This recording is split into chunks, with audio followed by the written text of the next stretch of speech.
I feel like a high school student in the Meiji period running to school with toast in their mouth, apart from no toast, melon half. Hello muggles! Me and my friend did a little test to see which kimono store in Tokyo is the best and cutest and the most popular. And we did this by looking at Instagram and seeing who people are posting about. We've been checking Instagram about this for like 2 or so years. We've been really keeping up with kimono trends because I'm really interested in it, but I don't have so much knowledge about it. So if I make some mistake with the terminology, I'm really sorry. I've worn kimono in almost all of its forms, and I'm really interested in it. It's very beautiful, but I don't know that much about it. So I'm gonna try my best, okay? Okay, so starting off, if you're in Tokyo, the best place to wear kimono is in Asakusa. Asakusa is, I guess, considered one of Tokyo's big tourist traps. There's a giant temple called Sensoji Temple. It's very red, it's very large, and there's tons of souvenir stores and street vendors and cafes and restaurants. I actually love it. I mean, I'm kind of a sucker for tourist traps anyways, and even though I've been in Tokyo for so long, I just still love it. The atmosphere is great. As soon as you arrive at the station, you can smell incense burning, and there's always tons of people there running around wearing kimono, and I just really like the atmosphere. So I narrowed it down to 2 shops, Sawadaya and Tokyo Village. Sawadaya is very cutesy. They have a lot of large ribbons. I love really fluffy lace and pastel colors. They do collaborations with cute, kawaii Japanese brands.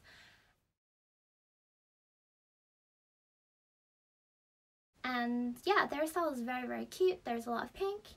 Then by contrast, Tokyo Village is kind of vintage looking. The colors are more subdued, and they have a lot of very delicate off-white lace and pearls, and they complement their outfits sometimes with these really cute little pillow box hats. And I guess that style is more sophisticated and mature. So I thought it was good that we picked 2 that were kind of different from each other, and they seem to be the top 2 that people were going to. So I didn't know up until this point how different these 2 experiences would be, because they were honestly completely different. Meeting my friend at Kaminari Mall, which is that giant gate and giant red lantern. There's actually not so many people in Asakusa anymore because obviously there's no tourists, because tourists can't get in the country right now. So I met my friends and we're on the way to the kimono place. It's pretty hot today, but it kind of feels like the first day of fall. We are going here.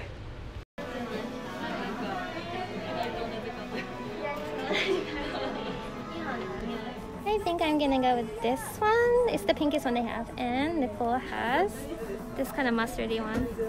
It's cute. We ended up going for a 7,500 yen plan, and you get to choose as many things as you want. This is what Nicole chose. It's really cute, like mustards and dark blues. Jesse's going for a dark kimono with light, like, accessories. So yeah. They ended up coming really, really cute. It took quite a long while to get changed and everything, but it was a worthwhile experience. The struggle was I couldn't film that much because obviously we can't film where there are customers, so I couldn't really film us putting on our kimono, and obviously they don't want people to know how to do the hair set, so I couldn't film that, but I did manage to film a little bit of before and after. I completely forgot how difficult it is to walk in kimono. But we look cute, and like that's the main thing. We got to take these cute masks outside. That's a plus. The ladies are really nice too. They asked me lots of questions. And they told me and Jessie to stop fighting. Oh no, me and Nicole to stop fighting.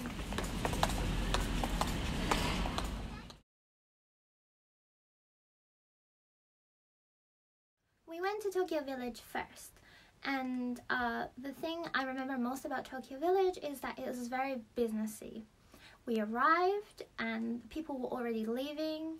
They synced up the times really, really well. We got there, they read through the rules, they explained everything to us.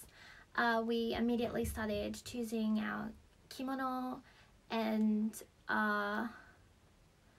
then we started to get ready. There wasn't that much of a wait. It was boom, boom, boom, boom, done. And the staff were really, really nice. They had a little bit of a chat with us. One thing I didn't like, maybe the worst part of this whole experience, is they were offering like an insurance in case that you got any food or dirt on the kimono, which is fair enough. We ended up taking it out, but they very much pressured us into doing this. They kept saying, oh, well, like, if you're gonna eat, then you should get insurance, so you have to be careful because of insurance. Like, what if it rains? So, well, you should definitely get insurance. So they did kind of pressure us into getting it. I probably would have anyway, so I don't like the feeling of being pressured. We did the course to get whatever we wanted, because there was a base course that we started off with, but then there were so many different accessories, and that kind of style definitely looks better the more layers you have, so we ended up getting that. But I think that the socks were more, and of course all these kind of experiences, they're little add-ons that add up, and I think it ended up being just under 10,000 yen, including the insurance, which wasn't that bad. It's what I expected, but I didn't appreciate kind of being pressured into taking the insurance, because I probably would have taken it anyways. The only other annoying thing is that you had to check every single item that you were checking out with the staff to make sure that you were aware that it was clean, so that if you damaged it later, you would have to pay. And the whole process took like 10 minutes to go through each item, because there were so many small pieces. I understand why they did it, but it was still, it took a very long time. So after that experience of it being quite regimental and businesslike, we then, 2 weeks later, we went to Sawadaya in almost the same place. It was just around the corner. And honestly, the two experiences couldn't have been more different.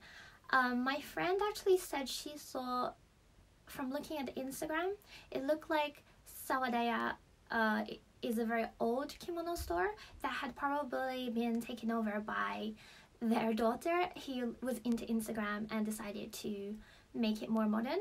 And when I got there, I really got that vibe. It was a very small, old, traditional looking kimono store, and that was really nice. It had a very nice atmosphere. It looked like it hadn't changed in like 100 years, as opposed to the other place that was definitely like an office. Hello everyone, I'm in Asakusa again, and today we're going to wear a kimono. Today's kimono is going to be a little bit different. It's going to be hakama style, kind of the style that people wear when they graduate university. And the weather is actually perfect. It's not humid at all. Finally, mid-October, autumn's finally here. Sawadaya. It's actually a lot more traditional than I thought. Like, the Instagram's quite modern and cutesy, but this kimono definitely has a very cutesy vibe. Yeah, okay, let's try it. We arrived at the store. It was, as I said, it was quite small, but a nice atmosphere. But we had a reservation for a certain time, and we arrived about 10 minutes before, per the email that they asked. We got there, and there were 2 girls already inside, finishing up getting ready, and we were waiting in the genkan, like where you put your shoes on, in a very small space for quite a long time. And it was clear that we were there because it's a small store. So eventually we were like, oh, hi, sumimasen, ii desu ka? And then they come out all like, oh, yeah, okay, just wait here. We waited a little bit more, and then they said, okay, pick your kimono, and we picked the ones that we wanted. And they sent my friend in first and told me to wait in the genkan, and they gave me like a cushion, so I had to sit there and I waited.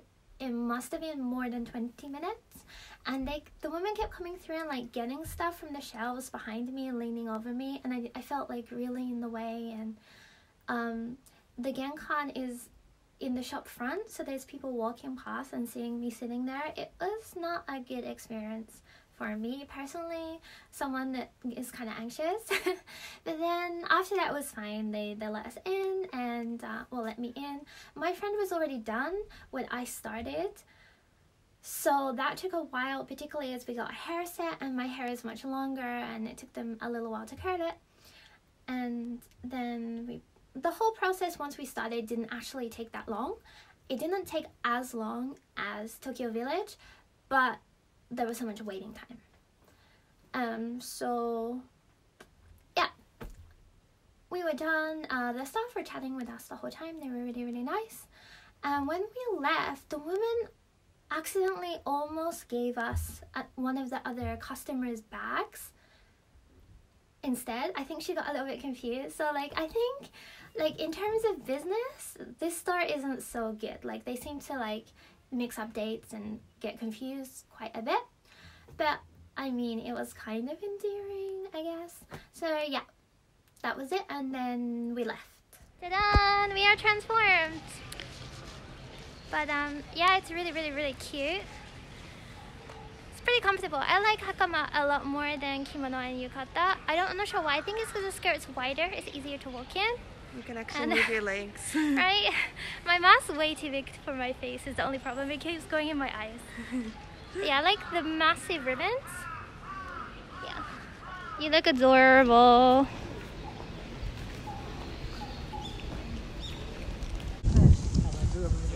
They matched my bow with my bag. It's awesome. I wanted pink, but this is kind of like traditional style. I thought that pink was kind of too cutesy. So I don't normally wear blue, but I think it looks really, really cute. It's really comfortable actually. I'm really surprised. Sawadaya also didn't offer us any kind of insurance, but they also didn't seem that worried about it. They were just like, oh, good luck. And it was also a little bit raining that day, so I said, oh, we'll have our umbrellas with us, and if it rains, we'll come back. And they were like, oh, sure, whatever. Which was kind of nice, I guess. I don't want to feel like I'm being held hostage. Nicole owes me 200 yen, so she's gonna buy me a giant melon pan. You're getting this one. Pretty cheap, huh? It's so big. It's rather big, isn't it? I haven't had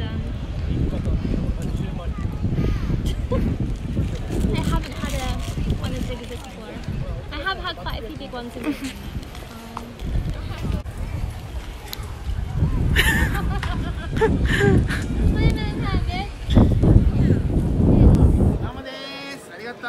Oh my god!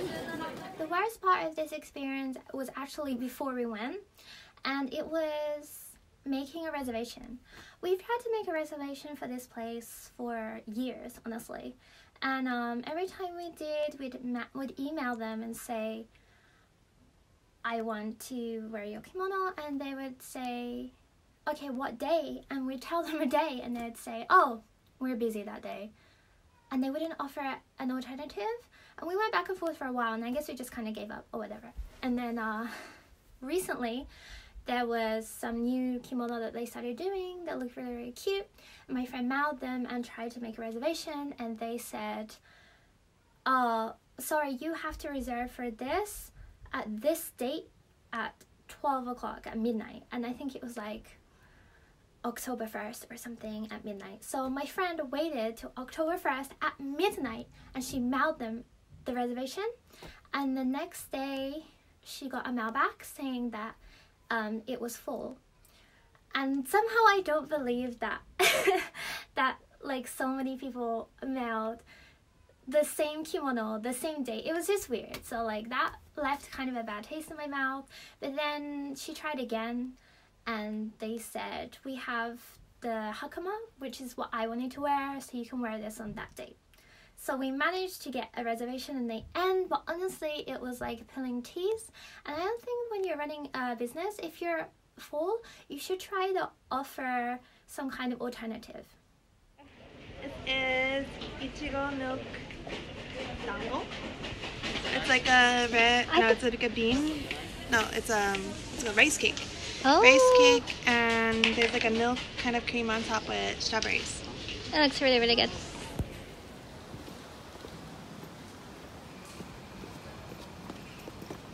Okay, it's raining and I don't want to damage this kimono, so we're gonna go back and change. I had a really good time though, and we took tons of pictures. We made a bunch of friends and we ate lots of sweets, so it was a pretty good day. It was fun. Now that I'm ugly again, I am exhausted. We're gonna go get some food. Nicole's gonna find me something to eat, and then probably gonna go home. In the whole of Asakusa, it's called Umaimon, and it does kind of like every kind of Japanese food you can imagine.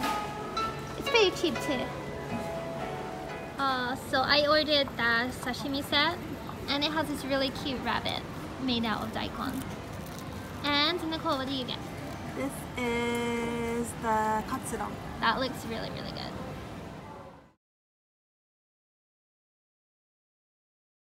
In terms of cuteness, I think they're both equally as cute, but maybe different kinds of cute.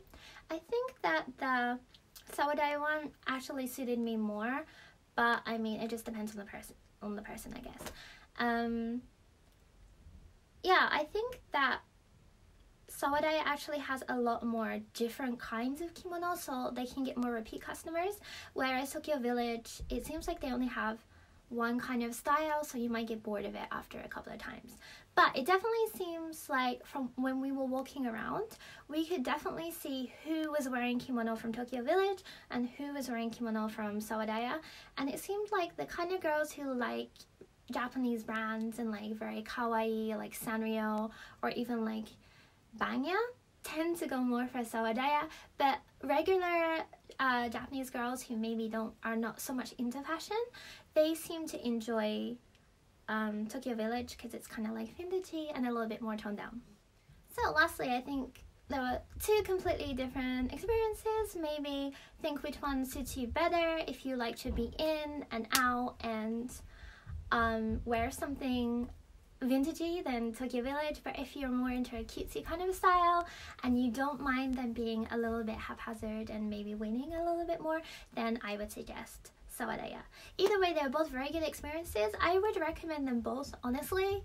You're looking at around 10,000 yen because it doesn't matter what the base price is, there's always extras. Depending on what you're wearing, like the hakama, you can actually wear your own shoes, which can sometimes look better, so that's also a way that you can save money. But yeah, I hope that you get a chance to wear a kimono, particularly if you come to Tokyo and Asakusa, because it really is a really nice experience just walking around and leisurely eating street food. So yeah, I hope you get that opportunity, and if you've worn kimono before, please tell me about your experience. Thank you very much for watching, and please subscribe.